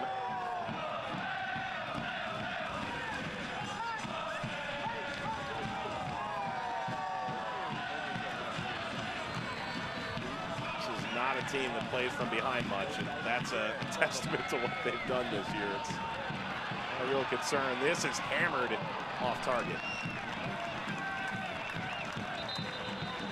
You know, to be honest, Hartford could keep the ball for a while. Indy's struggling to get pressure against the ball and get it off of them when they're willing to keep it. You know, that's Williams with a little bit of a cramp. Thought he looked a little awkward when he went to hit it. Actually, come to think of it, this is only the 3rd time this year in the league that Indy 11 didn't have one of their players score the opening goal. The Loudoun game, this game, and the own goal by Nikolai Lingo from Hartford in Indy's net. So only conceded first twice.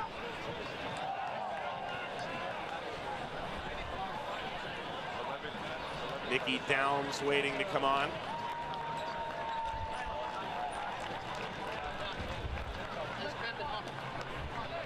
Be interesting to see if they put Downs as a right back. Looks like Alex Dixon will be coming off. So will Downs play as a right back and Schwartz move into midfield? Will it keep Schwartz where he's had a pretty decent game as a right back and move down and allow Downs just to go a straight in swap with Dixon?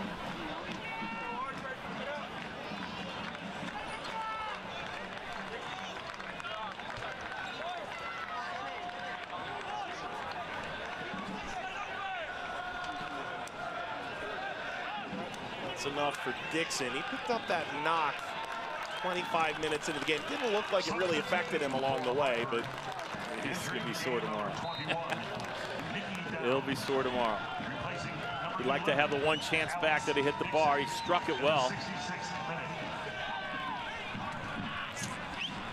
This has got to be some kind of moment for Nicky Downs, if you think about it.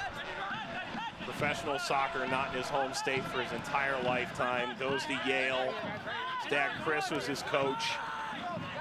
Went to the Hotchkiss School, on to Yale. Got his degree in economics. And then a local club starts, and the kid from Lakeville, Connecticut, is playing in Dillon Stadium's opening game since the renovation. And there he is, getting right into Iose, conceding a foul. Indy moved some players around there, got Schwartz pulled inside, left Downs isolated in that outside channel. There we see Schwartz tucked in, Downs having to recover as Iose got high off his shoulder and put Downs in a position where he had to track. Now we'll have to, Hartford's going to have to defend on the restart. And you know who the target's going to be. You know, the other part you got good guys for Indy that can challenge, but you have Kenny Walker sitting out top at the top of the box looking for a second ball, and he can absolutely rip a ball. He scored a goal against Ottawa last year that was #1 on SportsCenter Top 10. Iose had her down and wide. Patty Barrett sprinting forward, spears it out of play. He absolutely wants that back. That's a back. You head that back to the post it comes from, and you're at 1-1. Good service by Ozzy. Spins it, just tantalizes Douay as it goes across him across the 6. Patty Barrett heads it back, misses at the near post.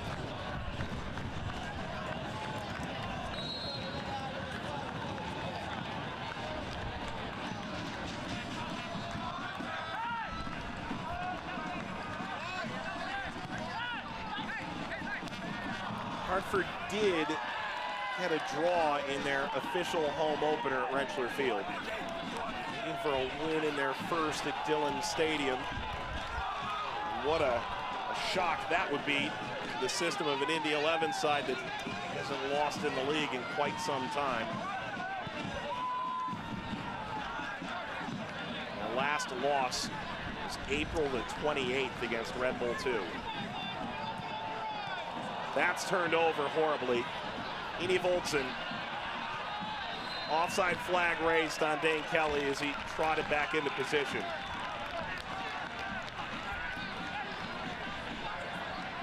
This is going to say a lot about Indy. What happens over the next 20 minutes, 22 minutes, whatever we have extra time. Like we've already talked about, you know, the first 15 minutes or so, they look sharp. It looked like they had the game going any direction that they wanted. They lost the hold of the game, and now we have to see if they can get it back again. You would assume they have it in them because of the 10-game streak.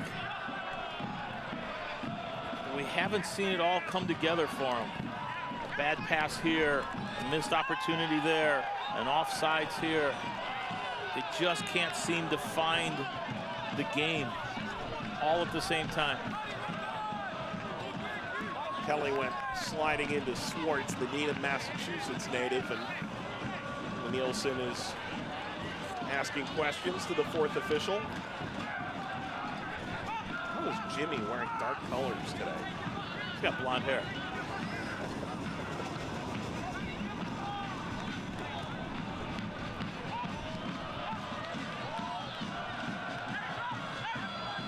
That never helped me.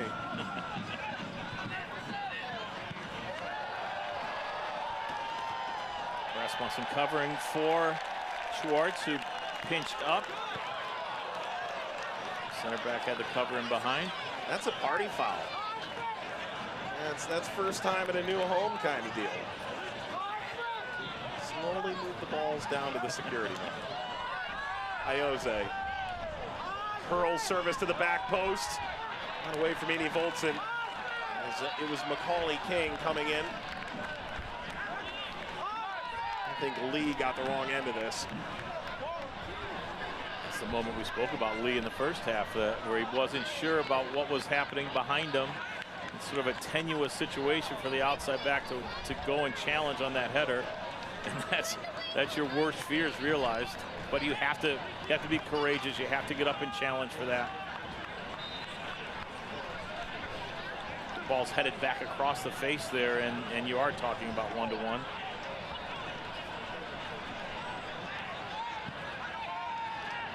And Gulo spending time way back in the back third of the field. He hasn't seen a whole lot in his career, but doing what he can to get the result. At this point, it's all hands on deck for Hartford, isn't it? It is, yeah. And you know, they don't want to all of a sudden sit in and defend. There's too many weapons they're going against, and they've had what they need to do in terms of possession and putting people in. Barrera, Vucic turns it, fires it, scores it. Hartford by 2.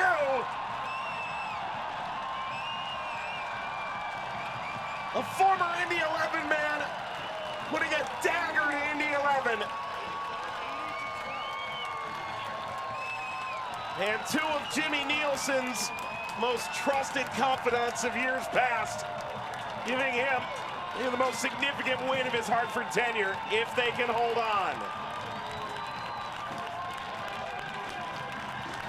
Danny Barrera found another gap. He continues to find gaps behind their back four, and he's not that fast. He slides in, finds the ball for Wojcik. Wojcik cuts it back off his favored left, puts it onto his right.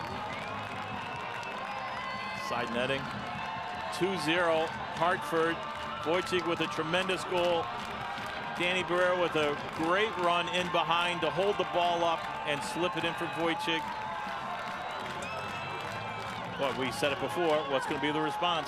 If you told me on March 9th that Vucic's goal would come July 13th, his first in Hartford colors, I think everybody would be concerned about the trajectory of the season.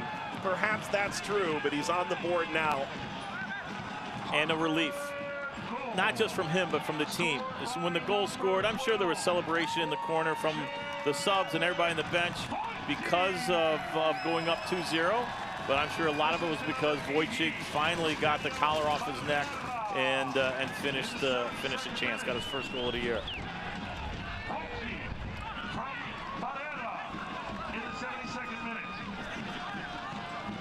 Macaulay King checked out after that goal, and Tyler Pasher has come on, the man who's had a phenomenal run of scoring form.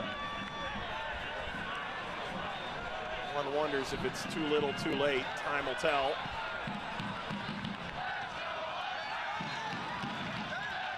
There is an element of first impressions matter. I think not 5,000 on hand. I think this is a first impression Hartford simply had to make. You couldn't draw it up any better. You could not draw it up any better. The fans are loving the game. It's been a good game. It's been a good game. It's been, you know, opportunities on both sides, ebbs and flows in terms of when the chances came for each of the two teams. It's been decent soccer in terms of possession as well.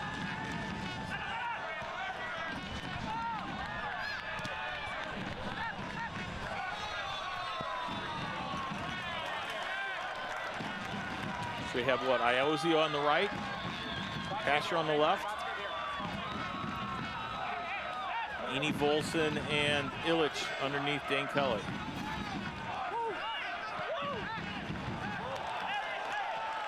This is an Indy side that had grabbed 7 out of 9 points in a 3-game week before this 13, 14-day layoff.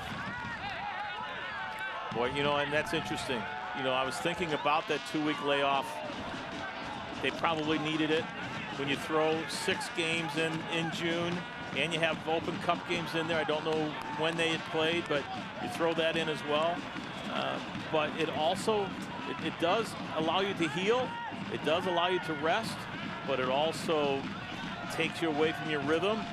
And it sometimes takes some time to find that, to find your form that you were in. And right now, Indy doesn't look like they're in sync. Just a little bit off.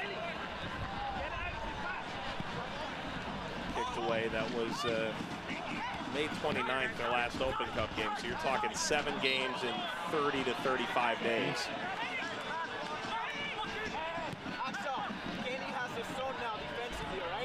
I think they appropriately took a little time, deserved. For sure. Yeah, they took some time off to, you know, get their minds right, heal, refresh.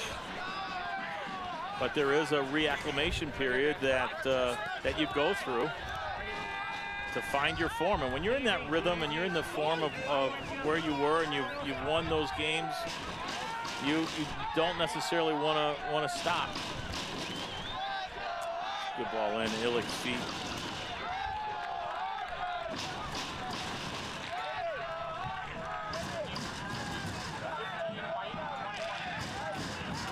Fans, today's attendance is 5,500, which is a total sellout. It is an official sellout. For all your support. 5,500. It's actually below the season average for Hartford Athletic. Played their early games at a larger venue. So we have Williams dealing with the cramps. This is the second time down. Is it time to bring Davies? You bring in Davy and maybe you move Rasmussen up. Exactly right. Yeah, you push Rasmussen higher. Although you hate to break the rhythm, Rasmussen has been quite good in the back. I think he's done more organizing than actual defending outside of the one he took in the chops when he blocked the shot in the first half. But you know, that might be the best move. I'm interested to see how things progress. As Angulo making his way off, Davy will come on. And Angulo with a moment that everybody in this stadium will remember. The opening goal at Dillon Stadium since the renovation. Yeah, that's Angulo when the ball can get played out in front of him and he's not running 60 yards. He's got a 20, 22-yard little stint and a little bit of space in front of him, and he just can slot it side netting. He's very good, very, very good finisher. So Angulo is done, but he got to go to the bench. Not yet. He's not done yet. He's not done yet. Jimmy may keep Williams in, or take Williams off. They're going to adjust the. Obviously, Angulo ran over thinking his number was up. And I think that injury may change, like you're saying, the trajectory of this. There he goes. So Angulo is headed off. There was a little momentary consternation there. Well done by Angulo, his 51st goal. And Davy, who was formed at a small club overseas named Chelsea, will come on. Home to that Christian Pulisic and now the return of Frank Lampard, those guys. They wear blue. Yeah. So Davy is supposed to be a beast in the air, according to Coach Jimmy, and they're going to need it if they have to defend restarts and corner kicks as the game winds down. He'll have to prove his worth, or at least have the opportunity to prove his worth.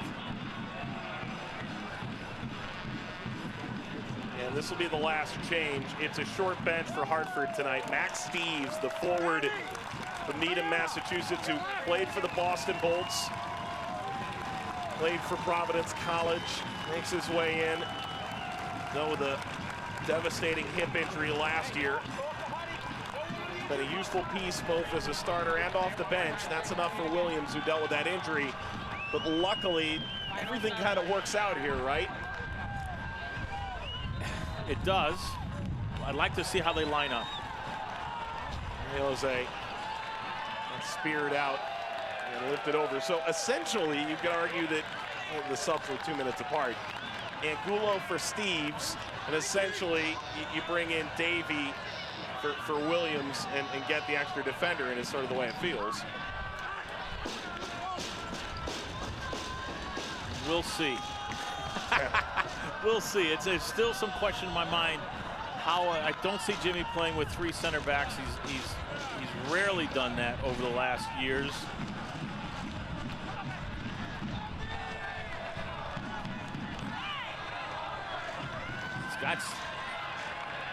So it looks like 4-4-2. It looks like Danny Barrera may play wide left. Barrera, Downs. Dismissive wave of the hand. He was going to shoot his shot. Got a little excited. Hartford Athletic proud to welcome Stanley Black & Decker as a founding partner. Stay tuned each week for the Stanley Innovative Play of the Game. Got options for that this evening. So Hartford will play 4-4-1-1. They'll put Steve underneath Wojcik. They'll leave Davey as a center midfield player to defend, help clog things up, win tackles. They'll keep Rasmussen in the center of the back. He has been very vocal moving players around.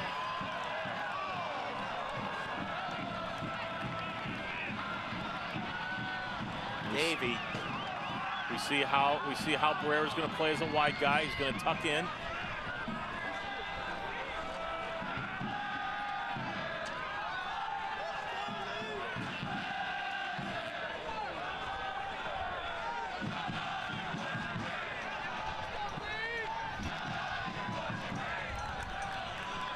Good possession from Hartford. Pushing into the final third, touched over by Swartz, comes to Downs, crossing back post, header handled by Newton, who fires out the other way, and Indy unable to get that any further than Lee. Barrera, play on. Barrera crossing, and well, that was even easier for Newton. And an injured player down is Gibson. And the heat is taking its toll.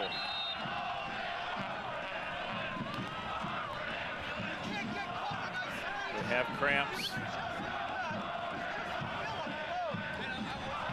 So Gibson is attended to, and we'll tell you that you can get your updates and alerts all year long by following your club on ESPN.com. You can search for Indy 11 or Hartford Athletic or any team in the league and click the follow button. Keep up with the latest news and scores, plus get reminders on your team's next match. Go to ESPN.com now, click the follow button for your club. Make sure you tune in with us for the game of the week. Continues Wednesday Night Soccer, ESPN3, July the 17th. See that right on the ESPN app, and on WatchESPN.com. North Carolina FC tries to stay near the top of the East. USL newcomers, Loudoun United, look to continue their ascent, looking for a playoff spot. You'll see it all live July 17th on ESPN3. Almost looks like he's got cramps in his hamstrings. You know, it's one thing when you get cramps in your calves, you feel like you can't move your lower leg, but when you get them a little bit higher up your legs as well, you feel like you can only move your hips to move your legs. And he's walking pretty gingerly across. Tyler Gibson is an interesting case in the way things went last year for FC Cincinnati. Alan Koch told me early in the year, this is a guy we expected a ton from, and he obviously picks up a nasty injury, a fractured fibula in February. They actually end up getting Richie Ryan shortly thereafter, which maybe wasn't part of the plan initially. Jahate will come on, a former trialist out of Senegal. It's a lot of stoppages, okay? Make sure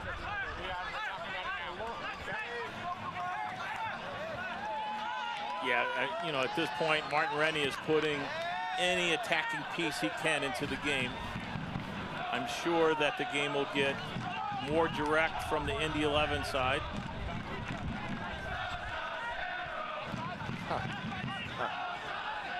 These Hartford fans, they get it. Dos Acero. Indy beat them 1-0 earlier this year, an own goal by Nikolai Linga, who was released by the club on mutual terms last week. Dane Kelly, one of the most prolific goal scorers in the championship's history. Statistics will say simply the great goal scorer in league history. Ball knocked ahead. Illich can't connect. It's going to be hard to get in from over top of the back four from a central channel. Martin Rennie very much disagrees with this. Dane Kelly kept it in.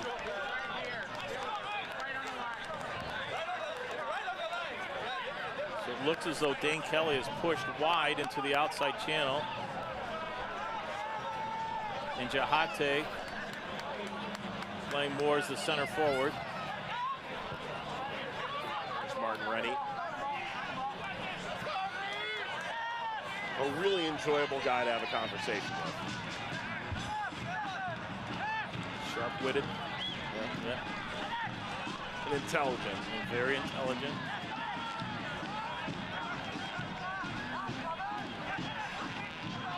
He's only seen his team give up 10 goals in the opening 16 games of the year, but twice now to Hartford, a team that struggled to string goals together.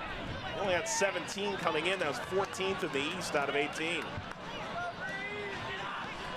Ball flicked over the top. Pasher, who's been quite quiet, header down in the 6-yard box. This cleared away.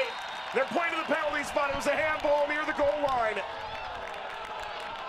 Indy can grab one back, and if they do, it's anybody's game from there. The AR will have a chat with the referee.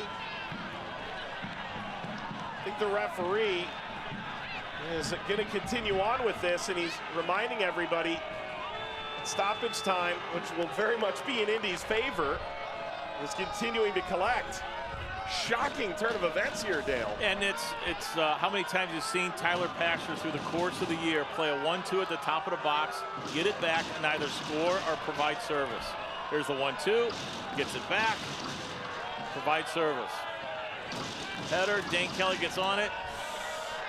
Boy, it's hard to see. It looks like that DeWitt's arm is next to his body unless it hits the one across the front of his body.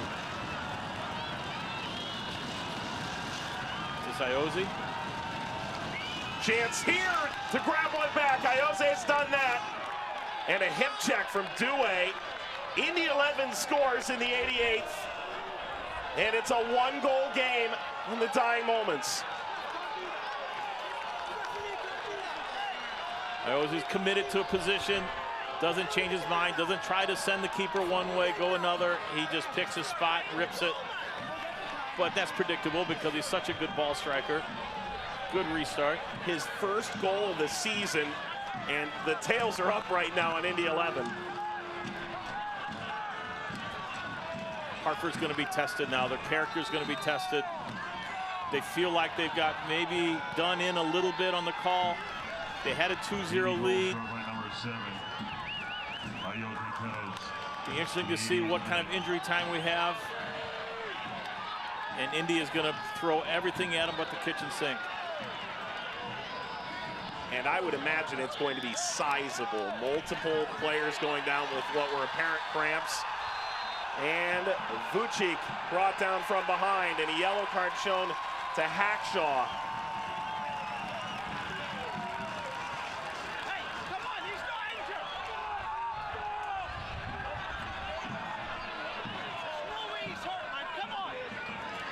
I don't think anything malicious here on Neville's part. He's just in transition, trying to get on the inside. The referee has assessed a yellow card. Clips him. It's a yellow card. Number 15, Neville Hackshaw in the 89th minute. Don't think he was trying to make a professional foul, to be honest.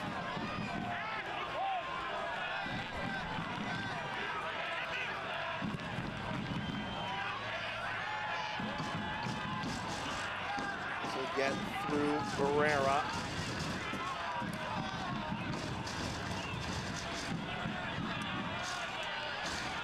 Make sure we get this right, man. Iose still going and so much on the ball. There goes Pasher. And that's lifted over. It just got caught a little between his feet before he struck it. You just sort of wondered, given how well Pasher played in June, 5 goals in the month, if this is his moment to come off the bench. 5 added minutes of stoppage time. You wonder in that moment, did Pasher just have a glimpse of individualism where he just thought he could get it done on his own, or did he miss-hit it because it was caught up underneath him? Indy Volson was at the PK spot, a ball chopped back. Certainly would have been an opportunity. Hackshaw, won by DeVitt. Surprise, Coach Nielsen hasn't put Davey into the center of a 5-man back and let him deal with the flighted balls. Right now, flighted balls are going over his head. Another piece of direct play. Downs concedes a corner. We may see a few of these before the end of the game. Indy is flying around right now in search of an equalizer. Smart move here. I know it takes time, but you want your best server of the ball on any restart you get.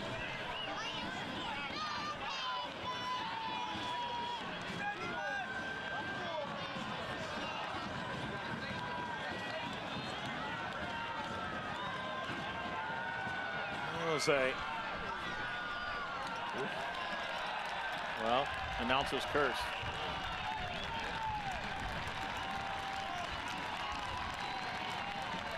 Update from elsewhere. New York Red Bulls 2 taking on Atlanta United 2. It's now 8-1 with a 4-goal performance by Chris Lima. He is now first player in the league this year with a 4-goal night.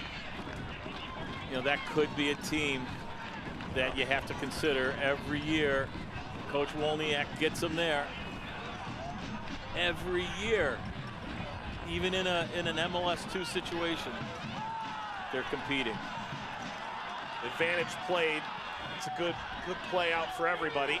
Pasher from Walker delivered a rifle pass. Pasher will deflect away. Good work from Dane Kelly to get across to the near post. I think that was Rasmussen on the clearance and defensive box defending. Oh my goodness, Davey was making a run. The center back turned center midfielder, nearly turned center forward. That would have been some kind of debut. And he's back already. 2.5 minutes gone in this stoppage time. Good run forward, struck effort.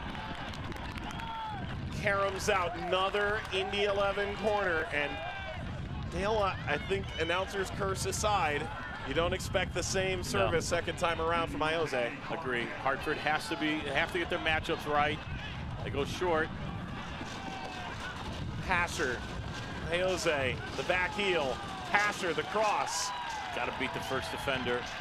It's just an expectation at this level that you don't allow the guy at the near post to clip or to win a defensive header. It's Walker.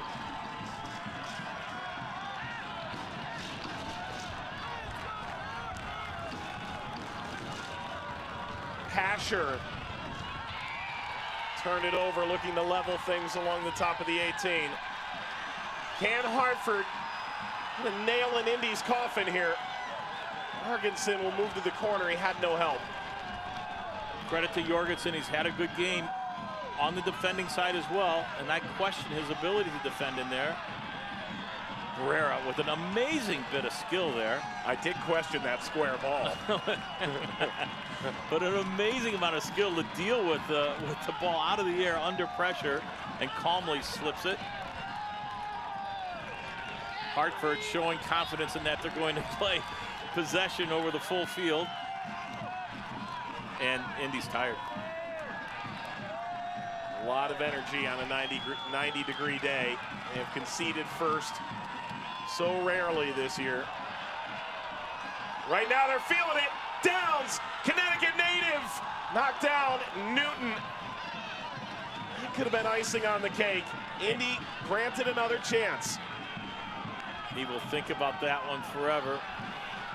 Especially if Pasher and Indy come down here and equalize.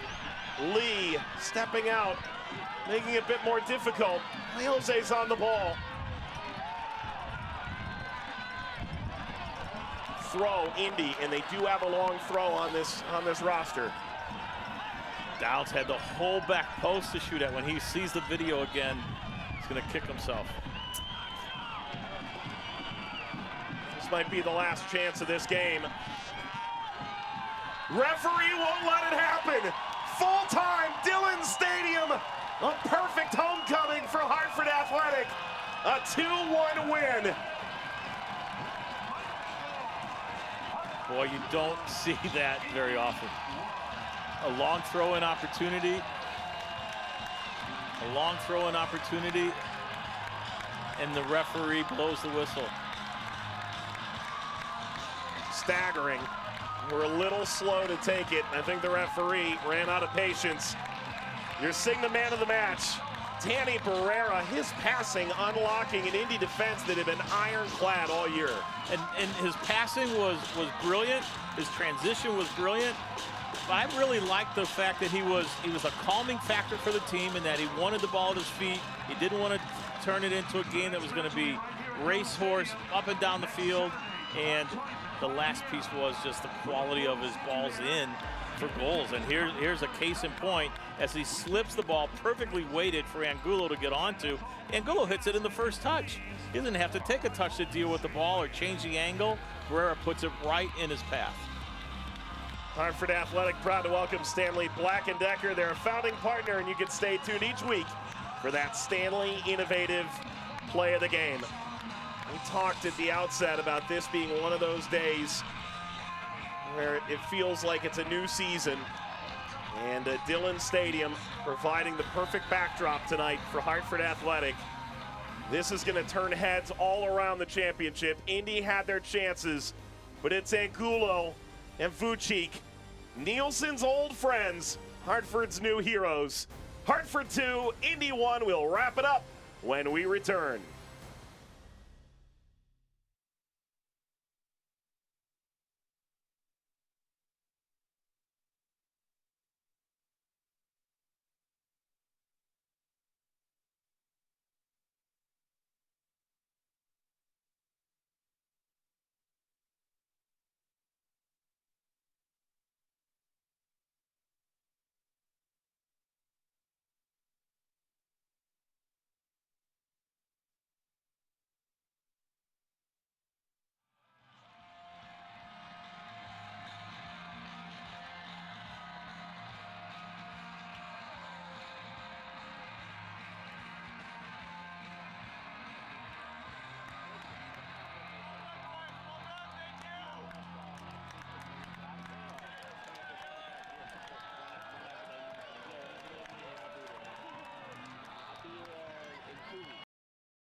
Championships Eastern Conference against Indy 11, who are 5 points back of first in the conference.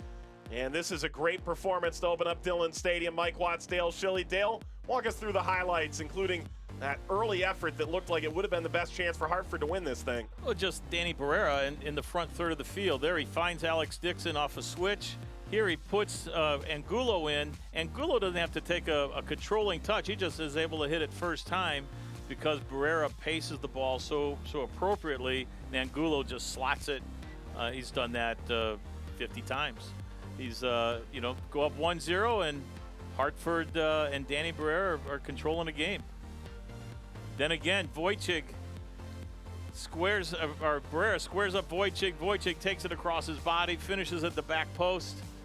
2-0, and again, Barrera gets the assist, his second of the game, and Hartford finds himself up 2-0 in a good, solid performance from Hartford. It felt like that they got confident as the game went on, felt like they grew into the game, and on the other side, Indy 11 just couldn't quite find it. Here we get a PK call as Tyler Pasher comes off a 1-2 service. Dane Kelly, Iozzi buries the PK, and certainly made it interesting as we had a couple of restarts there at the end of the game that could have earned Indy a point. But credit to Hartford for fighting through the restarts. If you're going to beat Indy and you're Hartford, you're going to have to concede possession. They did that. They defended enough to stop Indy in the first half, and then they go and get their winner. Yeah, we thought the game would be 60-40 possession for Indy, but if you're on the ball 60% against Indy, that means Dane Kelly's going to get a different type of look at the goal, which would be on the counterattack. Hey, it's the tuba and a saxophone, and well, that band is going to be back together again soon. 10 of the last 16 games for Hartford will come at Dillon Stadium, and they're enjoying this moment, make no mistake. Indy 11 going to move within 2 points of the Rowdies, and they come up short on the road. Angulo scoring in the 58th, Vucic in the 72nd. Wow. For Dale Schilly, producer Sharni Yerke, director Gage Tillinson, Manny Simone, entire Vista WorldLink team at Dillon Stadium, Mike Watts saying, thanks for watching. Hartford a winner. They push all their chips into the middle of the table, and Jimmy's dancing. Good night. This copyrighted telecast of the United Soccer League Championship cannot be retransmitted, rebroadcast, or reproduced without the expressed written consent of the United Soccer League Championship.